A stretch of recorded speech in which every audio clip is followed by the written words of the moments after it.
تعالیٰ کی حمد و ثنا کے بعد نبی منتشر نور مجسم شفیع المعظم شاہ بنی آدم احمد مجتبی شافع روز جزا جناب محمد مصطفیٰ صلی اللہ تعالی علیہ وآلہ وسلم کی بارگاہ میں گلہائے عقیدت پیش کرنے کے بعد حاضرین و سامعین کرام السلام علیکم ورحمۃ اللہ وبرکاتہ۔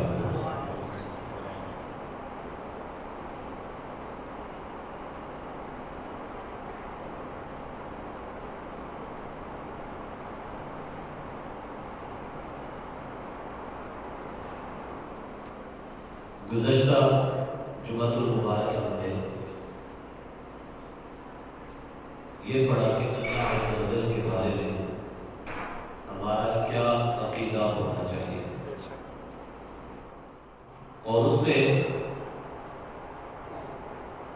ہم نے بڑی تفصیلاً گفتگو ماشاءاللہ بڑی سنی، اور محبت الہی پر کچھ وہ باتیں بھی ساتھ ایڈ ہوتی چلی گئی کہ جن کے ساتھ انسان کے دل کے اندر جو خدا کی محبت ہے وہ جوش مارتی ہے۔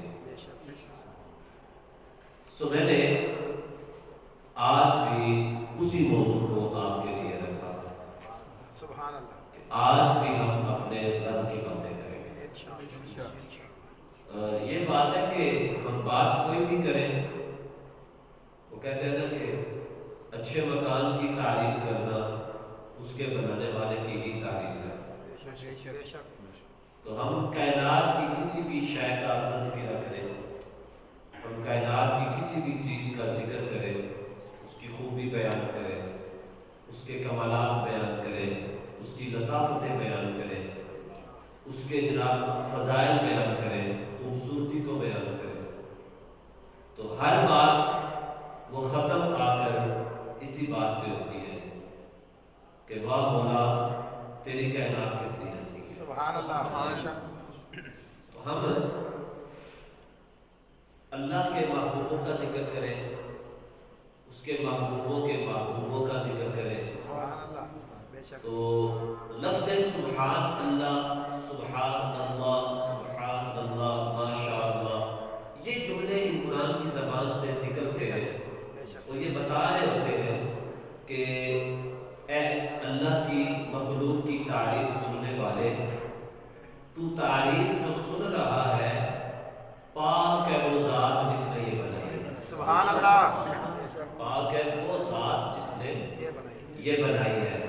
سو یہ بات کرنے کا مقصد یہ ہے کہ ہم اللہ کی توحید بیان کریں، ہم رسالت بیان کریں، ہم نبوت بیان کریں، ہم ولایت کو بیان کریں، ہم صحابیت کو بیان کریں، تابعیت کو بیان کریں، ہم اولیاء کے فیضان کی بات کریں، ہم جنگلوں پہاڑوں کی بات کریں، آسمان و زمین کی بات کریں، کہکشاؤں کی بات کریں، سورج کی بات کریں، ستاروں کی بات کریں، چاند کی بات کریں، سیاروں کی بات کریں، اور سمندر میں وہ رہنے والے بڑے بڑے جانوروں کا تذکرہ کریں، یا پھر زمین پر چلنے والے بڑے بڑے جانوروں کا ذکر کریں، یا پھر زمین پر بھیگنے والے کیڑے مکوڑوں کا ذکر کریں، یا پھر آسمان پر اڑنے والے پرندوں کا ذکر کریں، ہم جس بھی شے کا ذکر کریں گے بات ایک ہی آئے گی، سبحان اللہ، ایک ہے رب جس نے مختلف رنگ کی کائنات کو پیدا کر کے انسان کی آنکھوں کو ٹھنڈک عطا فرمائی۔ سبحان اللہ، سبحان اللہ۔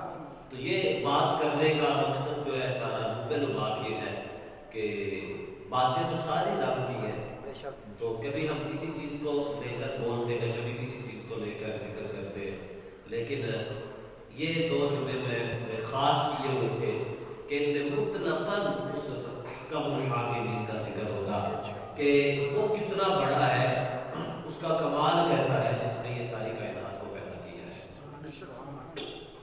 تو اللہ رب العزت کے بارے میں ہمارا کیا عقیدہ ہونا چاہیے، وہ موضوع ہمارا چل رہا ہے، تو آئیے اس کا تذکرہ آگے بڑھتے ہیں۔ آخر میں جہاں میں نے بات مکمل کی تھی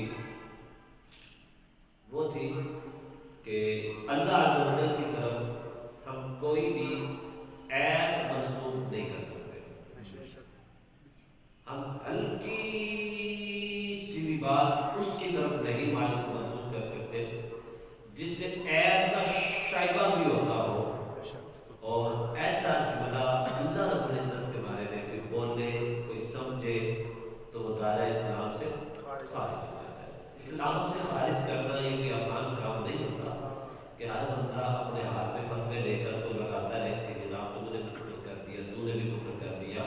بات بتانے کا مقصد یہ ہوتا ہے کہ یہ جملے وہ ہیں کہ ہم جانے انجانے میں اگر بول دیتے ہیں تو یہ جملے کفر تک لے جاتے ہیں، سو ہمیں ان سے پرہیز کرنا چاہیے اور اپنے ایمان کی حفاظت کرنی چاہیے۔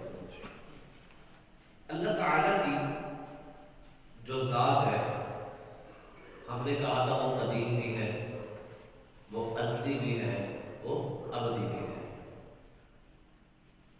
اور اللہ تعالیٰ کی 7 ایسی صفات ہے، اللہ رب العزت کی 7 ایسی صفات ہے جو اس کی ذاتی صفات ہے، جو اس کی ذاتی صفات ہے، اس کی ذات سے جدا نہیں ہے، اس کی ذات کا ذات ہی ہے، اس کی حیات، قدرت، سننا، دیکھنا، کلام، علم، ارادہ، یہ 7 ایسی رب العزت کی صفات ہیں جو اس کی ذاتی ہے۔ حیات، قدرت، سننا، دیکھنا، کلام، علم، ارادہ، یہ 7 اللہ رب العزت کی وہ صفات ہیں جو اس کی صفات ذاتیہ ہے، صفات ذاتیہ ہے، صفات ذاتیہ۔ ان صفات کی میں مختصر سے لفظوں میں بیان کر دیتا ہوں۔ حیات، اس کا کیا مطلب ہے؟ اس کا مطلب ہے وہ حی ہے، یعنی خود سے زندہ ہے۔ سبحان اللہ، اللہ خود زندہ ہے اور سب کی زندگی اس کے ہاتھ میں ہے، جسے جب چاہے زندہ کرے، جب چاہے موت عطا کرے۔ حیات یہ اس کی صفات ذاتیہ ہے، حیات صفات ذاتیہ ہے۔ نمبر 2 قدرت، وہ ہر ممکن پر قادر ہے، کوئی ممکن اس کی قدرت سے باہر نہیں ہے، کوئی ممکن اس کی قدرت سے باہر نہیں ہے، باہر نہیں ہے، یعنی جھوٹ یہ اس کی قدرت میں نہیں ہے، وہ اس سے پاک ہے۔ سبحان اللہ، یعنی جو چیزیں ممکنات میں ہے کہ ایسا ہو سکتا ہے، اللہ رب العزت اس پر قدرت ہے، اس کی قدرت سے کوئی چیز باہر نہیں ہے۔ سننا، وہ سمیع ہے، یعنی ہر پست سے پست آواز کو بھی رب العالمین سنتا ہے۔ سبحان اللہ، مگر اس کا سننا کان سے سننا نہیں ہے۔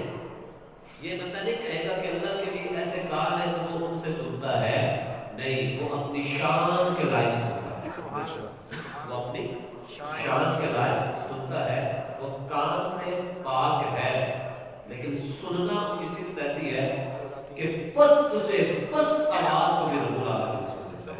آپ اندازہ لگائیں کہ اللہ تعالیٰ کے ایک نبی ہے جنہیں حضرت سلیمان علیہ السلام کہا جاتا ہے، اور وہ اپنے تخت پہ بیٹھ کر ہوا میں اڑ رہے ہیں، اور آگے چند میل کی مسافت پر ایک اللہ کی بڑی چھوٹی سی مخلوق ہے جو سامنے دیوار پہ چلتی ہو تو ہمیں نظر نہیں آتی، لیکن اللہ کے نبی ہواؤں میں تھے، پھر وہ جنگل کی جھاڑیوں کے اندر تھی، وہ چھوٹی سی مخلوق جس کو چیونٹی کہا جاتا ہے، اور وہ چیونٹی اپنی ساتھیوں سے کہہ رہی ہے کہ لشکر سلیمان آ رہا ہے، سو تم جلدی سے اپنی بلوں کے اندر چھپ جاؤ، کہیں تم ان کے قدموں کے نیچے آ کے روتی نہ جاؤ۔ تو میں یہاں بڑی پیاری بات کرنے لگا ہوں کہ اللہ رب العزت کے ایک نبی ہے سلیمان علیہ السلام، اور یہ ان کا معجزہ اللہ نے قرآن میں بیان کیا ہے، تو چیونٹی جس کو ہم دیکھ نہیں سکتے، اور سائنسدان کہتے ہیں کہ چیونٹی اپنی جو اس کی مونچھ ہوتی ہے نا، بال آگے ہوتے ہیں، ان کو آپس میں ایسے رگڑتی ہے تو اس کی آواز پیدا ہوتی ہے، تو وہ چیونٹی نے اپنے بالوں کو آپس میں رگڑا ہے، اور اس سے جو آواز پیدا ہوئی وہ کتنی سی آواز ہوگی. تو حضرت سلیمان علیہ السلام نے میلوں دور ہواؤں میں اڑتے ہوئے اس چیونٹی کی آواز کو سن لیا ہے. بتاؤ اس رب العالمین کی سننے کی سماعت کا عالم کیا ہوگا. سبحان اللہ سبحان اللہ. بے شک. لوگ کہتے ہیں کہ اولیاء سنتے نہیں ہیں. میں کہتا ہوں کہ چیونٹی جو بونتی کیسے ہے یہ اللہ جانتا ہے، لیکن اللہ اپنے نبیوں کو کمال یہ دے دیتا ہے محبوبوں کو کہ وہ چیونٹیوں کے بال کے رگڑنے کی آواز کو سن سکتے ہیں. تو مصطفیٰ کا کوئی غلام یہاں بیٹھ کر اپنے آقا کو پکارے تو وہ نہیں ہماری بولیاں سنتے ہیں. سبحان اللہ. تو بس بات ہے عقیدے کی. بے شک. تو جو رب اپنے نبی کو جو سلیمان علیہ السلام مصطفیٰ کے امتی ہیں، مقتدی ہیں، ان کو یہ کمال بخشے کہ میلوں دور جھاڑیوں کے اندر چھپی ہوئی چیونٹی کے بالوں کے رگڑنے کی آواز پھر اس کا مطلب نبی کو سمجھا سکتا ہے. تو وہ نبی جو سارے نبیوں کا امام ہے، وہ نبی جو امام الانبیاء ہے، بھلے یہ جو غلام بول رہے ہیں ان کی بولیاں رب ان کو سنواتا اور سمجھاتا نہیں ہوگا. تو لیکن بات ہے سمجھنے کی، بات ہے سمجھنے کی، جس کی سمجھ میں آ جائے. تو چوتھی سنت ہے اس کی صفت ہے صفت ذاتیہ دیکھنا. کیا ہے وہ؟ بصیر ہے، یعنی ہر باریک سے باریک وہ چیز جو خوردبین میں بھی نظر نہیں آتی اللہ رب العزت اس کو بھی دیکھ سکتا ہے، لیکن اس کا دیکھنا آنکھوں سے نہیں ہے، وہ اپنی شان کے لائق دیکھتا ہے. وہ اپنی شان کے لائق دیکھتا ہے. کلام، وہ کلام فرماتا ہے مگر اس کا کلام زبان سے نہیں. وہ کلام فرماتا ہے مگر اس کا کلام زبان سے نہیں.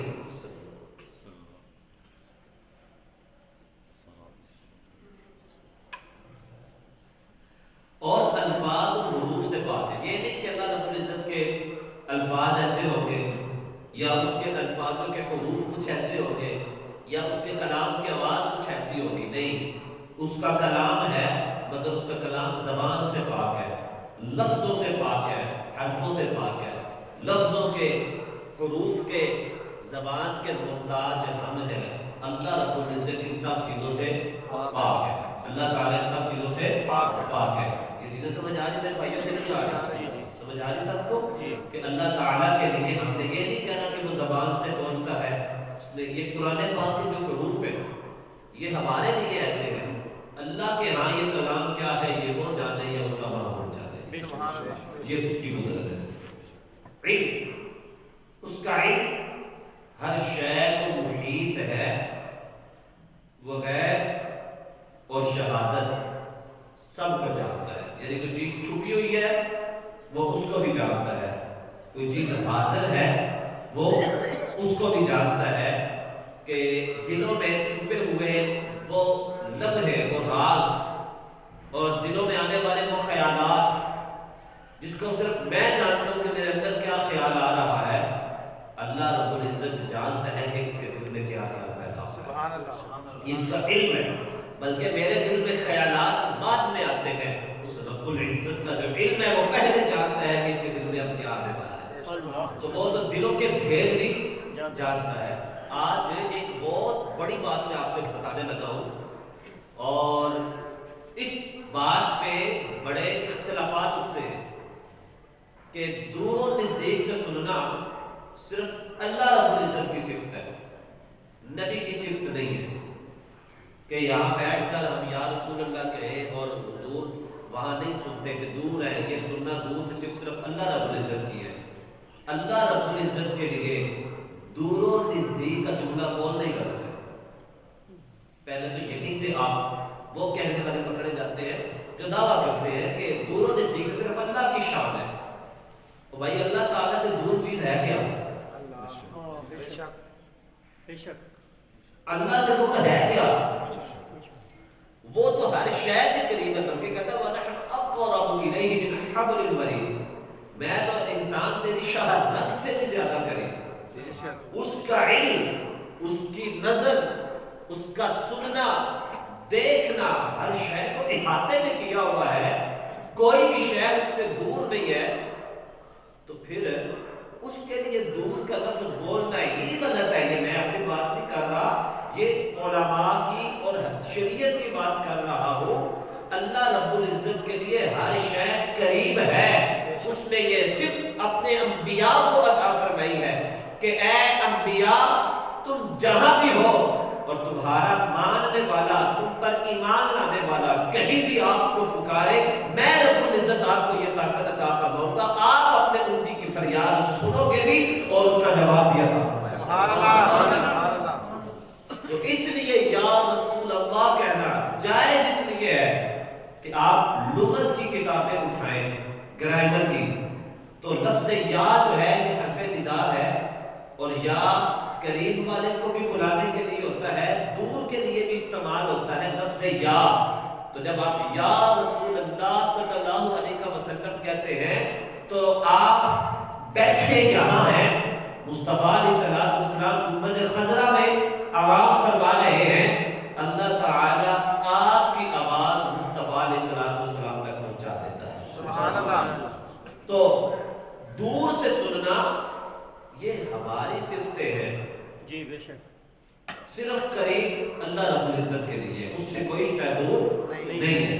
آپ سمجھنے کے لیے ایک چھوٹی سی بات ہے کہ ایک بندہ مدینے میں بیٹھ کر فون کرتا ہے اور آپ یہاں بیٹھ کر اس کا فون سنتے ہیں. وہ وہاں بول رہا ہے، آپ یہاں سن رہے ہیں، درمیان میں تو کچھ بھی نہیں ہے.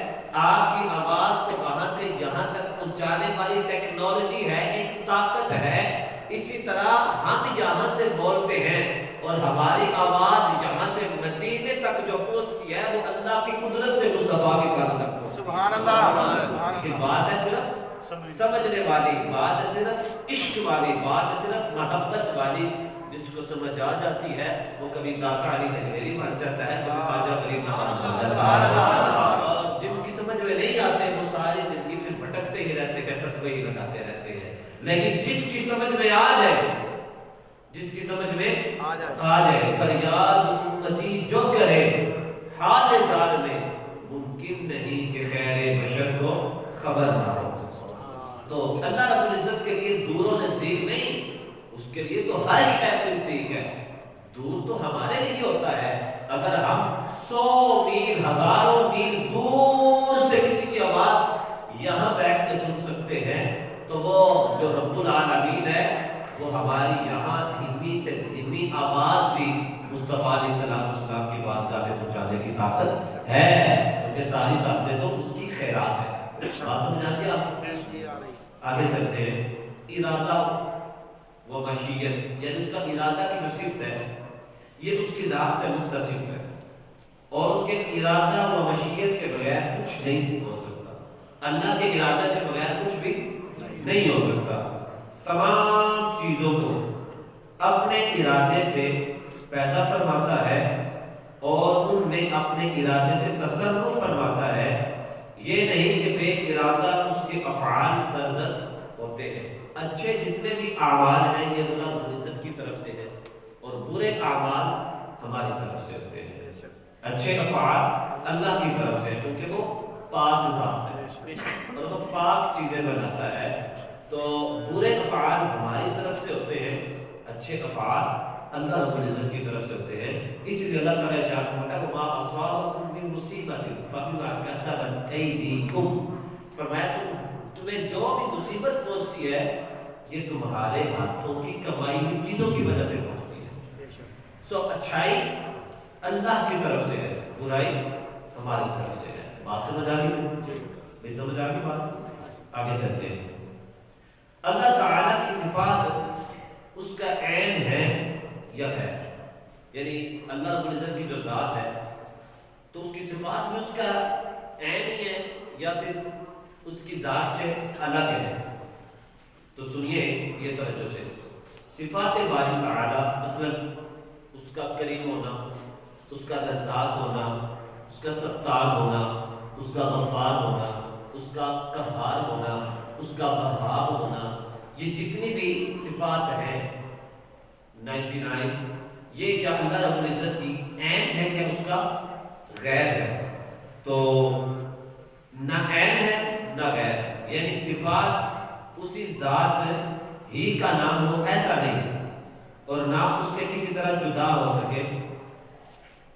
اس کو میں یوں آپ کو سمجھا دیتا ہوں کہ اگر آپ کو سمجھ نہیں آ رہی عین اور غیر کا کیا مطلب ہے۔ ایک پھول ہے گلاب کا، اس پھول سے خوشبو آتی ہے، وہ خوشبو پھول نہیں ہے، وہ پھول خوشبو نہیں ہے، لیکن وہ خوشبو اس پھول سے جدا بھی نہیں ہے۔ جی بے شک۔ وہ خوشبو جو آپ کو موتیے کی موتیے سے آتی ہے، چمیلی کی چمیلی کی خوشبو ہوتی ہے، گلاب کی اپنی ہوتی ہے، نرگس کی خوشبو اپنی ہوتی ہے، تو یہ پھول اس سے جو خوشبو آتی ہے وہ خوشبو پھول نہیں ہے، لیکن وہ خوشبو اس پھول سے جدا بھی نہیں ہے۔ وہ کریم ہے، وہ کریم ہے، وہ کرم رب نہیں ہے، لیکن وہ کرم رب سے جدا بھی نہیں ہے۔ وہ کرم رب سے جدا بھی نہیں ہے، وہ کرم رب بھی نہیں ہے، کرم رب سے جدا بھی نہیں ہے، یہ اس کی صفت ہے۔ انسان پھول کو ہاتھ میں پکڑ کر سونگھتا ہے، کہتا ہے یہ گلاب کی خوشبو ہے، موتیے کو اٹھا کر سونگھتا ہے یہ موتیے کی خوشبو ہے۔ ہر پھول کی خوشبو جدا جدا ہے، لیکن وہ خوشبو پھول نہیں ہے۔ وہ کریم ہے، وہ ستار ہے، وہ غفار ہے، وہ سب کچھ ہے، لیکن یہ کرم رب نہیں، لیکن وہ کرم رب سے جدا بھی نہیں۔ بات سمجھ آ گئی کہ نہیں آ گئی؟ بات سمجھ آ گئی؟ اچھا جی، اللہ تعالیٰ کو اللہ میاں کہہ سکتے ہیں کہ نہیں؟ اللہ میاں بولتے ہیں؟ جی بولتے ہیں نا؟ جی جی سب بولتے ہیں یار، سنتے بھی ہیں۔ اللہ میاں نے کہا، اللہ میاں ایسا کر دیں گے، اللہ میاں تیرے ساتھ یہ کر دے، اللہ میاں بڑا پیار کرنے والا ہے۔ اللہ میاں کہنا جائز ہے کہ نہیں، یہ بھی آج اپنا آپ مسئلہ حل کرتے جائیں۔ اللہ تعالیٰ کو اللہ میاں کہنا ناجائز ہے، اللہ رب العزت کو اللہ میاں کہنا ناجائز ہے، اللہ تعالیٰ کو اللہ میاں کہنا سب ہو رہے، اللہ تعالیٰ کو اللہ میاں کہنا ناجائز ہے۔ کیوں؟ سیدی وسالتی و مرشدی امام اہل سنت امام احمد رضا خان بریلوی علیہ رحمہ فرماتے ہیں کہ اللہ تعالیٰ کے لیے میاں کا لفظ نہ بولا جائے کہ وہ تین معنی رکھتا ہے۔ لفظ میاں کے تین معنی ہوتے ہیں، آقا، شوہر اور مرد، اور عورت میں زنا کا جو دلال ہوتا ہے اس کو بھی میاں کہتے ہیں۔ تو فرمایا ان میں دو جو معنی ہیں وہ اللہ رب العزت کے لیے محال ہے، ناممکن ہے، لہذا اللہ تعالیٰ کے لیے لفظ میاں کا بولنا ناجائز ہے۔ اللہ تعالیٰ کے لفظ میاں بولنا، بلکہ آپ کے سامنے کوئی کہے اللہ میاں، آپ کے سامنے کوئی بچوں کو سکھا رہا ہو اللہ میاں، آپ نے اس کو فوراً منع کر دینا ہے کہ بابا اللہ تعالیٰ میاں نہیں ہے، وہ اللہ عز و جل ہے، وہ اللہ جل جلالہ ہے، وہ اللہ رب العزت ہے، اللہ پاک ہے۔ میاں کا لفظ اس کے لیے نہیں بولنا، جب بھی بولنا ہے تو اللہ تعالیٰ کے لیے اللہ جل شانہ، اللہ جل جلالہ، اللہ عز و جل، اللہ تعالیٰ، اللہ تبارک و تعالیٰ، اللہ پاک، یہ لفظ آپ نے اللہ رب العزت کے لیے بولنے ہیں، اللہ میاں نہیں بولنا۔ اچھا جی، ایک لفظ اور بھی ہے اور بڑی محبت والا لفظ ہے، بلکہ وہ لفظ ہے محبت کی انتہا پہ بولا جاتا ہے کہ جب محبت اپنی انتہا کو پہنچتی ہے تو وہ عشق بن جاتا ہے۔ جب محبت انتہا کو پہنچ جاتی ہے تو وہ محبت عشق میں بدل جاتی ہے۔ تو آج کا ہمارا اگلا سوال یہ ہے کہ اللہ تعالیٰ کے لیے لفظ عاشق، عشق بولنا جائز ہے کہ نہیں؟ اللہ کے لیے لفظ عشق کہ مجھے اللہ سے عشق ہے، یا کہنا کہ وہ اللہ کا عاشق ہے، یا اللہ اپنے محبوب کا عاشق ہے، یہ کہنا جائز ہے کہ نہیں؟ آج یہ بھی مسئلہ حل کرتے ہیں۔ اللہ رب العزت کے لیے لفظ عشق بولنا بھی ناجائز ہے۔ اللہ کے لیے لفظ عشق بولنا بھی ناجائز ہے اللہ رب العزت کے لفظ عشق بولنا بھی ناجائز ہے. یارو سمجھ آ رہی گل؟ آ رہی سمجھ آ رہی کہ نہیں آ رہی؟ بات سمجھ آ رہی کہ اللہ رب العزت کے لیے لفظ عشق بولنا منع ہے. اس کے لیے لفظ عاشق نہیں بول سکتے، اس کے لیے لفظ محبت بول سکتے ہیں، اس کے لیے لفظ محبوب بول سکتے ہیں، اس کے لفظ محب بول سکتے ہیں. عشق، عاشق، معشوق کے الفاظ اللہ رب العزت کی شیان شان نہیں ہے. اللہ رب العزت کی شیان شان نہیں ہے. آپ سٹیج پہ بیٹھے ہیں، کوئی کلام پڑھ رہا ہے، اللہ کے لیے لفظ عاشق بولے تو اس کو فوراً منع کرنا چاہیے. اللہ رب العزت کے لفظ عشق صاحب والے لفظ عشق نہیں بول سکتے. بات سمجھ آ گئی؟ اچھا جی، کیا کوئی یہ دعویٰ کر سکتا ہے کہ میں نے جاگتی آنکھوں سے اللہ کا دیدار کیا، یا کسی بشر کے لیے یہ کہنا کہ اس نے جاگتی آنکھوں سے، سر کی آنکھوں سے، ایک ہوتی ہے دل کی آنکھ، ایک ہوتی ہے سر کی آنکھ. دل کی آنکھ اور ہے، سر کی آنکھ اور ہے. جو یہ نہیں دیکھتی، یہ نظریں وہ بھی دیکھتی ہے. نبی علیہ السلام نے ارشاد فرمایا کہ میں جس طرح آگے دیکھتا ہوں میں ویسے ہی پیچھے بھی دیکھتا ہوں. اب بندے حیران ہو جاتے ہیں کہ یہ کیسے ممکن ہے کہ بندہ آگے بھی دیکھے، بندہ پیچھے بھی دیکھے. میں نے کہا اللہ تعالیٰ نے سائنسدان کو ٹیکنالوجی میں اتنی ترقی دی ہی اس لیے ہے کہ کیمرے آگے پیچھے دے دیے، آپ نظریں ادھر ہیں، آپ آگے والا کیمرہ آن کر کے بیک کا سارا منظر دیکھ لیں، یا پیچھے والا آن کر کے پیچھے کا سارا منظر دیکھ لیں. طاقت ہے، ٹیکنالوجی ہے نا. تو اللہ رب العزت نے اپنے محبوب کو کمال عطا فرمایا کہ محبوب آگے دیکھنا چاہتے ہیں آگے دیکھ لیتے ہیں، محبوب پیچھے دیکھنا چاہتے ہیں پیچھے بھی دیکھ سکتے ہیں. ہمیں ان کی محتاجی کی ضرورت ہوتی ہے، اللہ رب العزت نے محبوب کو ویسے ہی کمال عطا فرمایا. تو یہ مصطفیٰ علیہ السلام کی شان ہے. بس بات بار میں کر رہا ہوں کہ سمجھ آنے والے کو سمجھ آتی ہے، کیونکہ یہ باتیں ہی ایسی ہیں. تو اللہ تعالیٰ کے لیے یہ کہنا کہ اللہ تعالیٰ کو دیدار میں نے کیا سر کی آنکھوں سے، تو اللہ رب العزت کے لیے یہ کہنا کہ سر کی آنکھوں سے اللہ کا دیدار کرنے کا دعویٰ کرے یہ کفر ہے. اللہ رب العزت کے لیے دعویٰ کرنا کہ جناب فلاں نے سر کی آنکھوں سے اللہ کو دیکھا، یا میں نے سر کی جاگتی آنکھوں سے اللہ کو دیکھا ہے، یہ کیا ہے؟ کفر ہے. یہ کہنا کیا ہے؟ کفر ہے. کیوں؟ اللہ رسول اللہ صلی اللہ علیہ وسلم نے ارشاد فرمایا تعلموا انه لن يرى احد منكم ربه عز وجل حتى يموت. کہ جان لو کہ تم میں سے کوئی بھی شخص موت سے پہلے ہرگز اللہ کا دیدار نہیں کر سکتا. موت سے پہلے کوئی بھی شخص اللہ رب العزت کا دیدار نہیں کر سکتا. اللہ رب العزت کا دیدار نہیں کر سکتا. بات سمجھ آ گئی آپ کو؟ اور فتاوی حدیثیہ میں ہے کہ کسی کے لیے جائز نہیں کہ وہ سر کی آنکھوں سے اللہ تعالیٰ کو دیکھنے کا دعویٰ کرے، اور جس نے یہ گمان کیا، صرف گمان کیا، تو وہ بھی کافر ہے. اور مباح الدم ہے. مباح الدم کا مطلب یہ ہے کہ اس کو قتل کرنا جائز ہے. اس کو قتل کرنا جائز ہے. اس کو قتل کرنا جائز ہے. اس کو قتل کرنا جائز ہے. قتل سے بات مجھے یاد آ گئی، آج کل پاکستان میں قتل و عام کی بڑی باتیں ہو رہی ہیں کہ فلاں جگہ پہ قتل ہو گیا، فلاں جگہ پہ قتل ہو گیا، فلاں جگہ پہ بندہ مار دیا گیا. بڑی حیرانگی کی بات ہے کہ ہمارا جو میڈیا ہے، آپ جب بھی اس کو اٹھائیں تو آپ کو سنسی خیز ہی خبریں ملتی ہیں کہ فلاں جگہ پہ ڈکیتی ہو گئی، فلاں جگہ پہ بندہ مار دیا گیا، فلاں جگہ پہ فلاں کام ہو گیا، فلاں جگہ پہ فلاں کام ہو گیا. جبکہ ہمیں اچھی خبریں دینی چاہیے، ہمیں خوشحالی کی خبریں دینی چاہیے. مولانا ڈرانے والی باتیں کریں تو مولوی صاحب ڈراتے ہی رہتے ہیں، اور میڈیا جتنا مرضی ڈراتا رہے اس کے ویوز بڑھتے جاتے ہیں. تو دونوں چیزوں کو ذرا سمجھنا پڑے گا.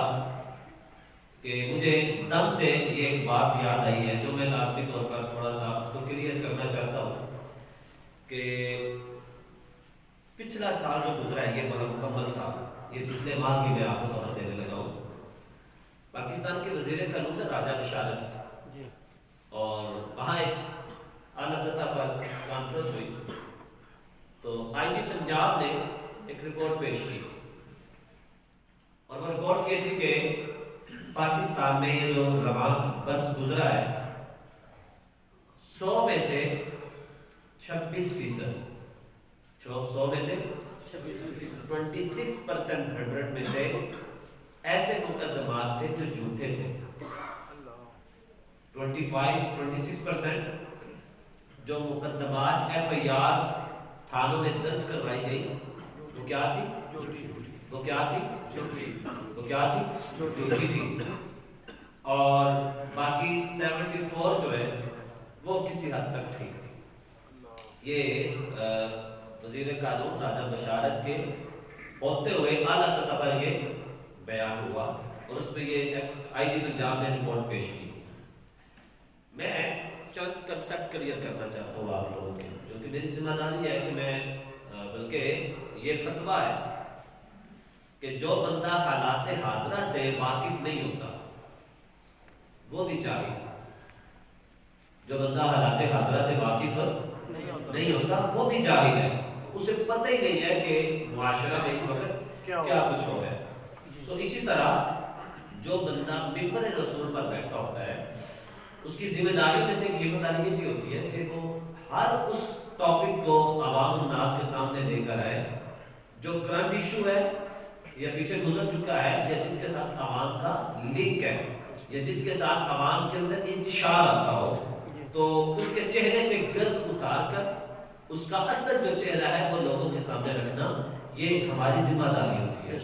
اور جو بندہ اس ذمہ داری کو نہ نبھائے تو ظاہری بات ہے کہ وہ بندہ پھر آپ کا مجرم ہے کہ اس نے اپنا فرض منصبی ادا نہیں کیا. سو میری ذمہ داری میں سے ایک ذمہ داری یہ بھی ہے کہ موجودہ حالات پر میں وہ گفتگو ضرور کروں جس سے عوام الناس بھٹک رہی ہے، کیونکہ ہمارا وتیرہ بن چکا ہے کہ ہم نے ہر سنی بات کو آگے پھیلانا ہے، جبکہ حضور علیہ الصلوۃ والسلام نے ارشاد فرمایا اس شخص سے بڑا جھوٹا کوئی نہیں ہے جو ہر سنی بات کو آگے پھیلا دیتا ہے. سو جب تک حقائق آپ کے سامنے نہ ہو بس سنی پھیلا دی، اس سے رب العزت نے منع فرمایا، حضور علیہ الصلوۃ والسلام نے منع فرمایا.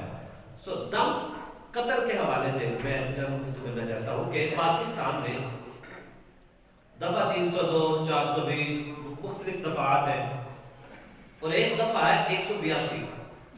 یہ ضابطۂ فوجداری کا ایک قانون ہے 182. اگر کوئی بندہ کسی کے خلاف جھوٹی ایف آئی آر درج کروائے، جھوٹی ایف آئی آر، تو پتہ چل جائے کہ یہ ایف آئی آر تو جھوٹی تھی تو وہ بندہ تو رہا ہو جائے گا. لیکن جس بندے نے جھوٹی ایف آئی آر درج کروائی دفعہ 182 کے تحت اس پر 6 ماہ کی قید ہوتی ہے، اس پر 6 ماہ کی قید ہوتی ہے. الا ماشاءاللہ اس پر آج تک عمل درآمد نہیں. 26 جو جھوٹی ایف آئی آر پرسنٹ ہے یہ 100 میں سے وہ کتنی ہے یہ ہم نہیں جانتے، لیکن اس کے پرسنٹیج میں آپ کو بتائیں گے. سمجھیے گا ذرا غور سے اس کو. ایک بندے نے کسی کے خلاف جھوٹی ایف آئی آر درج کروائی کہ اس نے قتل کیا، اچھا اس کی ایف آئی آر کی وجہ سے وہ بندہ تو موت کے آغوش میں چلا گیا، اور جس نے جھوٹی بات اس کی طرف منسوب کی کہ اس نے ایسا قتل کیا ہے تو اسے بس 6 ماہ کی قید ہے. لیکن اس پر سخت ترین سزا ہونی چاہیے کہ اس نے جھوٹی بات کیوں کی کسی کی طرف کہ اس کا مال جان اولاد سب کچھ تباہ و برباد ہو جائے. سو ہمیں ضرورت ہے اس بات کی کہ ہمارے ادارے ایسے لوگوں کو بھی پکڑیں کہ جو لوگوں پر جھوٹی ایف آئی آر درج کرواتے ہیں، تاکہ کسی کی جرت نہ ہو کہ ایسے سنی بات دیکھی اپنی وہ پرانی باتیں اور رجشیں نکالنے کے لیے کسی کو جیل کی سلاخوں میں ڈال دیا. دوسرے نمبر پہ ہمارے ہاں سب سے غلط طریقہ جو ہوتا ہے وہ کیا کہ اس کو اس سے مسئلہ ہے، اس نے اس کے ساتھ ظلم کیا ہے، پرچہ ہو گیا جناب فلاں بن فلاں نے یہ کیا ہے، اب پولیس کیا کرے گی ہماری، وہ اس کے گھر جائے گی، جی مطلوبہ بندہ کدھر ہے، جناب وہ تو گھر نہیں ہے، چلو جی پیور کو بھی پکڑو، چلو اس کے بھائیوں کو بھی پکڑو۔ اچھا ہمارے لیے ادارے وہ کبھی کبھی اتنے اخلاقیات سے گر جاتے ہیں کہ گھر کی جو بہن بیٹی عزت ہوتی ہے اس کو بھی اٹھا لیتے ہیں، ان کو بھی اٹھاؤ اور آپ ان کے ساتھ ان کو جیل دے دیں، اچھا وہاں پر جا کر ظلم کریں گے۔ اچھا آپ ان سے پوچھیں، یہاں بھی ساتھی بیٹھے ہیں جن کا تعلق ان اداروں سے ہے، تو خوف خدا کی وجہ سے یہ بات کر رہا ہوں، مجرم یہ ہے اس کے باپ بھائی کو پکڑ کر اس پر ظلم کرنا، اس کی اجازت کس شریعت نے یا کس قانون نے دی ہے؟ یہ بالکل غلط ہے جی۔ اور قیامت کے دن وہ بندہ اس بات کا جواب دے ہوگا کہ جس نے مجرم سے ہٹ کر دوسرے بندے کو سزا دی۔ تیسری غلط بات کیا ہوتی ہے ہمارے یہاں، مجرم پکڑے جناب اس پر مقدمہ ہے، اچھا اب اس سے جرم قبول کروانے کے لیے اس پر ظلم کیا جائے گا، اس کو مارا جائے گا، شریعت میں اندر تو اس کی اجازت ہی نہیں ہے کہ آپ اس کو ماریں۔ شریعت یہ کہتی ہے کہ جس بندے نے مقدمہ کیا اس سے کہیں کہ گواہ لے کر آئے، جناب آپ کے پاس گواہ ہیں، جی ہیں، لا کر پیش کرو قاضی کے سامنے، اگر گواہ سچے ہیں تو اس کو سزا ہو جائے گی۔ لیکن ہمارا تو حال یہ ہے کہ ہمارے ہاں تو گواہ بھی پیسوں پہ آج کل مل جاتے ہیں، آپ چند پیسے دیں جتنے مرضی گواہ لے کر آ جائے، اور وہ تو قیامت کے دن پکڑا جائے گا نا کہ جھوٹی گواہی دینے والا اتنا بڑا گناہ ہے جتنا اللہ رب العزت کے ساتھ کسی کو شریک ٹھہرانے کا گناہ ہے جی، یہ سب سے بڑا گناہ ہے، شرک ہے کسی کے خلاف جھوٹی گواہی دینا۔ کس نے یہ کیا ہے؟ جب اس نے نہیں کیا ہوتا تو اگر دعویٰ کرنے والے کے پاس گواہ نہیں ہے، اگر جناب اس وقت کوئی بھی نہیں تھا بٹ اس نے یہ غلطی کی ضرور ہے، تو شریعت کہتی ہے اچھا ایسا کرو، اگر تیرے پاس گواہ نہیں ہے نا تو تو سائڈ پہ ذرا کھڑا ہو، اور جس پر مقدمہ پیش کیا گیا کہ جناب اس نے یہ جرم کیا ہے، شریعت کہتی ہے اب اس کو کھڑا کرو۔ توجہ سے، اس بندے نے دعویٰ کیا کہ اس بندے نے جرم کیا ہے، قاضی کہے گا جناب گواہ لے کر آؤ، جی جناب گواہ تو نہیں ہے، اچھا لیکن اس نے جرم کیا نہیں کیا ہے، گواہ نہیں ہے، چل تو سائڈ میں کھڑا ہو جائے۔ اب یہ جو مجرم ہے اس کو کھڑا کیا جائے اور اس مجرم سے کہا جائے گا تو قسم کھا، اسے کیا کہا جائے گا؟ اسے کیا کہا جائے گا؟ قسم کھا اللہ رب العزت کی۔ یہ قسم 4 دفعہ اٹھا لے تو شریعت کہتی ہے ٹھیک ہے اس کو چھوڑ دو۔ اگر یہ قسم نہیں اٹھاتا کہ میں قسم اٹھاؤں گا تو میں تو اللہ کے نام پکڑا جاؤں گا، اگر وہ قسم نہیں اٹھاتا تو شریعت کہتی ہے اس کو پکڑ لو، یہی مجرم ہے، اور اگر وہ قسمیں اٹھا دے تو شریعت کہتی ہے اس کو بری کر دو۔ اصل مسلمان کا وتیرہ یہ ہے، اصل اسلام یہ ہے، لیکن ہم نے کیا کیا؟ مجرم ہے پھر بھی پکڑو، نہیں ہے پھر بھی پکڑو۔ حقیقت تو یہ ہے کہ جو مجرم ہے وہ آزاد ہے، جو مجرم نہیں ہے وہ جیل کی سلاخوں میں ہے، اور پھانسی کی بھیٹ وہ چڑھ رہا ہے جس نے کچھ کیا ہی نہیں، اور جس نے قتل عام کیے ہیں وہ آگے سے 4-5 اور کر کے آزاد ہو رہا ہے۔ یہ کیا ہے؟ غلط نظام۔ ہمیں مجرم کا پتہ نہیں کہ مجرم کون ہے، لیکن ہم نے پیسوں کی آڑ میں ایک بندہ پکڑ لیا، اب ہم نے اسے گلوانے چاہے چتر پھیرے یا پھر اسے ڈنڈے پھیرے یا پھر اس پر گرم پانی پھیرے یا پھر اس کو برف کے بلاکوں کے اندر رکھ کر اسے جرم قبول کروائیں۔ یہ ہمارے ہاں ہوتا ہے۔ اصل جرم اور ہے اور قصوروار کوئی اور ہے، ہمیں ان کے اندر یہ امتیاز کرنا پڑے گا، لیکن ہمارے لوگوں کی بھی تو سمجھ لینا کہ کم علمی ہے ہماری کہ ہم قانون کو پڑھتے نہیں ہیں۔ اگر ہم قانون پڑھیں تو ہمارے قانون کے اندر یہ چیزیں موجود ہیں کہ 24 گھنٹے کے اندر، یہ سارا ایک لمبا ٹاپک ہے، میں اس کو ذرا ٹچ نہیں کرنا چاہتا، جسٹ میں صرف اتنی بات کرنا چاہتا ہوں کہ جو جرم ہے اس کو دیکھیں، پھر اس جرم کے مطابق جو سزا بنتی ہے پھر اس کو دیکھیں۔ اب جس طرح سیالکوٹ کے اندر ایک بہت بڑا سانحہ ہوا اور اس سے ہم سب کی نظریں جھکی ہیں، پاکستان کا ایک جو امیج ہے وہ لوگوں کے سامنے غلط گیا جو کہ نہیں جانا چاہیے تھا، کہ اصل چیز کیا ہے وہ بھی آپ کے سامنے میں رکھنا چاہتا ہوں۔ ایک مسئلہ آپ لوگوں نے ذہن میں رکھنا، ایک مسئلہ اسلام کے اندر گستاخی جو ہے اور اس گستاخی پر جو سزائے موت ہے وہ صرف اور صرف وہ توجہ سے اسلام کے اندر گستاخی پر جو سزائے موت ہے وہ صرف اور صرف کسی نہ کسی نبی کی شان میں گستاخی ہو تو تب اس کو قتل کرنا جائے گا۔ انبیاء کرام سے ہٹ کر کسی صحابی، کسی تابعی، کسی اہل بیت میں سے کسی کی شان میں کوئی گستاخی کرے تو وہ واجب القتل نہیں ہے۔ من سب نبی فقتلوہ، اس پہ حضور علیہ السلام نے لفظ نبی بولا ہے، کوئی اور نہیں۔ اب سیالکوٹ کے اندر سری لنکن کو جو باشندہ تھا، اگر اس نے کوئی سٹیکر اتارا تھا تو وہ لبیک یا حسین کا آ رہا ہے، وہ جو بھی خبریں آ رہی ہیں تو لبیک یا حسین کا اگر اس نے پھاڑ کر نیچے پھینکا تھا تو یہ گستاخی وہ نہیں تھی کہ جس پر اس کی سزائے موت ہے۔ سو پہلا تو یہ دعویٰ ہی غلط تھا۔ بات سمجھ رہے کہ نہیں سمجھ رہے؟ بھائی بات سمجھ آ رہی نا کہ یہ دعویٰ ہی غلط تھا کہ اس نے گستاخی کی اور اس کی بنا پر ہم نے اسے مارا۔ نہیں، آپ کو پہلے عدالتوں سے رجوع کرنا چاہیے تھا، مقدمہ پیش ہونا چاہیے تھا، تو پھر جا کر جو فیصلہ ہوتا وہ دیکھا جاتا۔ اپنے ہاتھ میں قانون لینا یہ غلط ہے۔ ہاں، اگر کسی نبی کی شان میں کوئی گستاخی کرے اور کوئی بندہ عاشق رسول اٹھ کر اس کو قتل کر دے، حضور کی شان میں، نبی کی شان میں گستاخی ہو، اس کو کوئی مار دے، تو دنیا کی کوئی بھی عدالت اس بندے کو سزا نہیں دے سکتی۔ لیکن نبیوں کے علاوہ کسی اور شخصیت کی شان میں کوئی گستاخی کرے، اس کو قتل کرنے والا خود مجرم ہے، وہ خود پکڑ میں آئے گا۔ اور یہ بات آپ کو سمجھ آئی؟ ہمیں کچھ اور بھی دکھ ہوتے ہیں، کچھ اور بھی ہماری ذمہ داری ہے۔ یہ 2-3 دن پہلے کی بات ہے، فیصل آباد کے اندر وہ 4 عورتیں وہ چوری کرنے گئی تھی، وہ پانی پینے گئی تھی، وہ جو بھی کرنے گئی تھی، تو دکاندار نے اپنے ملازمین کے ساتھ مل کر ان 4 حوا کی بیٹیوں کو پہلے برہنہ کیا، ان کو دکان کے اندر مارا، پھر ان کو باہر سڑک پر لا کر لوگوں کے سامنے تماشا بنا کر مارا، اور وہاں لوگ کھڑے ہو کر دیکھتے رہے۔ لیکن کسی کا بیان ان کے حق میں کیوں نہیں آیا؟ وہ تو حوا کی بیٹیاں تھیں، بے شک ہم تو کبھی کسی کی بہن بیٹی کی طرف میری آنکھ سے بھی نہیں دیکھتے، تو وہاں جو 4 حوا کی بیٹیوں پر ظلم ہوا، ان کے گھر جا کر کس نے جا کر افسوس کیا؟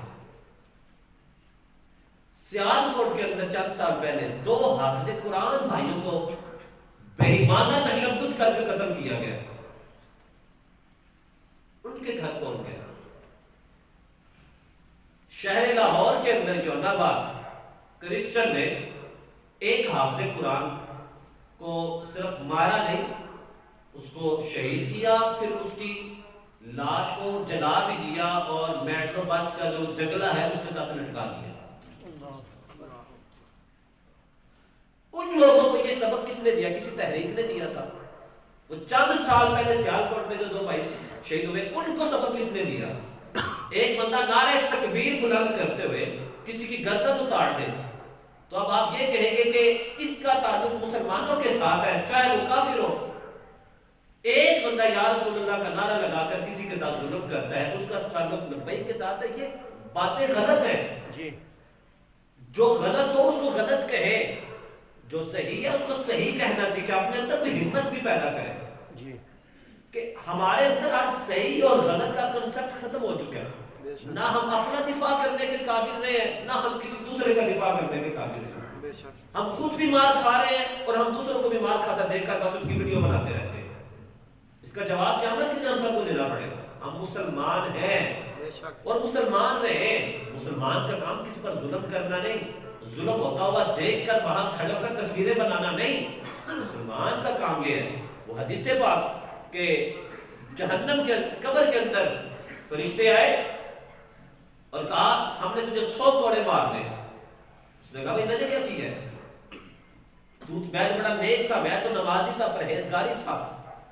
فرشتوں نے کہا تجھے مارنا ہم نے۔ مارنا کیوں ہے؟ کہا اس لیے کہ جب تو دنیا کے اندر ایک بازار سے گزر رہا تھا تو ایک مسلمان پر دوسرا مسلمان ظلم کر رہا تھا اور اس مسلمان بھائی نے تجھے مدد کے لیے پکارا اور تو آگے بڑھ کر اس کی مدد کے لیے نہ گیا بس اس وجہ سے اللہ تعالیٰ کا حکم ہے کہ تجھ کو 100 کوڑے مارے جائیں. نے بڑی منت سماجت کی تو فرشتوں نے کہا رب کی طرف سے آرڈر ہے کہ اس کو 1 کوڑا تو ضرور مارو. اس نے مسلمان بھائی کی مدد کیوں نہ کی؟ کہا جب اس کو 1 کوڑا لگا تو اس کی پوری قبر آگ کی لپیٹ میں آ جاتی ہے. ظلم ہوتا دیکھ کر تصویریں بنانا یہ ہمارا کام نہیں ہے. آگے بڑھ کر اس ظلم کو روکنا ہمارا کام ہے. اس ملک عدنان کو ہم بھی سلام کرتے ہیں جس نے آگے بڑھ کر اس کو بچانے کی کوشش کی. یہ جو ذمی ہے، یہ جو کافر ہمارے ملک میں آ کر رہتے ہیں، یہ ذمی لوگ ہوتے ہیں، ان کی حفاظت ہماری ذمہ داری ہے. اور سنیے گا ہمارے ہاں ادھر کے کتنے کرسچن کام کرتے ہیں، ان پر کبھی کسی نے ظلم نہیں کیا. اور حضور علیہ السلام کا فیصلہ سنیں. فرمایا جس نے دنیا کے اندر کسی ذمی پر ظلم کیا، کسی ذمی پر ظلم کیا، کسی ذمی پر ظلم کیا، فرمایا قیامت کے دن میں محمد اس ذمی کی طرف سے ہو کر مقدمہ لڑوں. اسلام یہ ہے. اسلام بڑا اچھا مذہب ہے. اسلام لوگوں کی عزتوں کی حفاظت کرنے والا ہے. اسلام کبھی کسی کے وہ جرمن کے اندر، وہ مختلف شہروں کے اندر جب مسلمانوں پر ظلم ہوتا ہے، ہم یہ نہیں کہتے یہودیوں کا اسلام ایسا ہے، فلاں ایسا ہے. ہم اس بندے کو برا کہتے ہیں. اور اگر ہم میں سے کوئی اٹھ کر برائی کرتا ہے تو وہ برا ہے. اسلام برا نہیں ہے. اسلام تو جانوروں کی بھی حفاظت کرتا ہے. اسلام دشمن کی بھی حفاظت کرتا ہے. اسلام غیروں کو بھی اپنے سینے سے لگاتا ہے. اسلام کبھی ظلم کا درس نہیں دیتا. اور بغیر سوچے سمجھے کسی پر بات کا لگا دینا، الزام لگا دینا، یہ بھی مسلمان کا شیوا نہیں ہے. یہ بھی مسلمان کا شیوا نہیں ہے. سو ہمیں ہر پہلو پر نظر رکھنی پڑے گی. ہم خدا کو ماننے والے ہیں، ہم مصطفیٰ کو ماننے والے ہیں. ہم ہر سنی بات پر عمل کرنے والے نہیں ہیں جب تک کہ ہمارے پاس اس کی مکمل تحقیق نہ ہو. بات سمجھ آ رہی ہے کہ نہیں آ رہی؟ بات سمجھ آ رہی؟ میں نے گستاخی کے حوالے سے بتایا، گستاخی صرف اور صرف نبی کی. اگر کسی بھی نبی کی شان میں کوئی گستاخی کرے وہ واجب القتل ہے. اس کے علاوہ کسی کی بھی ہستی کے بارے میں کوئی گستاخی کرے وہ واجب القتل نہیں ہے. اس کی سزا مقدمہ پیش کیا جائے گا. اور وہاں جو سیالکوٹ میں ہوا اس نے نبی کی شان میں گستاخی نہیں کی تھی. اس نے اگر وہ تو پتہ ہی نہیں اس نے کی بھی ہے کہ نہیں. ابھی تک جو خبریں آ رہی وہ تو یہ تھی کہ ان کی کوئی ذاتی رنجش تھی، لوگوں نے وہ نکالی اور نام انہوں نے لبیک رسولہ کا لگا دیا. اصل حقائق کچھ اور تھے، پیش کچھ اور کیا گیا. تو ہمارے اداروں کو بھی چاہیے کہ وہ اتنے فعال ہو کہ اگر کسی جگہ پہ ہلکا سا بھی ظلم ہو فوراً پہنچ جائے. وہ پیچھے عادل بھائی ہمارے بیٹھے ہیں. میں عادل بھائی کے پاس بحریہ ٹاؤن گیا، ہم نے کچھ مساجد دیکھنی تھی اور وہاں ہم نے روڈ کے اوپر گاڑی کھڑی کی بالکل فٹ پاتھ کے ساتھ. تو فوراً ان کی سیکیورٹی ہمارے پاس پہنچ گئی کہ جناب یہاں کیوں کھڑے. ایسا نظام فعال ہونا کہ کہیں پہ ہلکا سا بھی گناہ ہونے لگے فوراً اداروں کے بندے وہاں پہنچ جائیں تاکہ ظلم ہونے سے فوراً کو بچا سکیں. ادارے ہمارے فوراً فعال ہوتے نہیں اور جب ظلم بڑھ جاتا ہے، ہو جاتا ہے نقصان، پھر آ کر انکوائری شروع ہو جاتی جی یہاں کیا ہو گیا. نہیں، آپ خود اتنے تیز بنے کہ کہیں ظلم ہو ہی نہ، اس کا جواب پھر حکمرانوں کو دینا ہوگا. حضرت عمر فاروق رضی اللہ تعالیٰ نے کہا اگر فرات کے کنارے ایک کتا بھی مر جائے تو کہا مجھے اس کا بھی قیامت کے دن جواب دینا پڑے گا.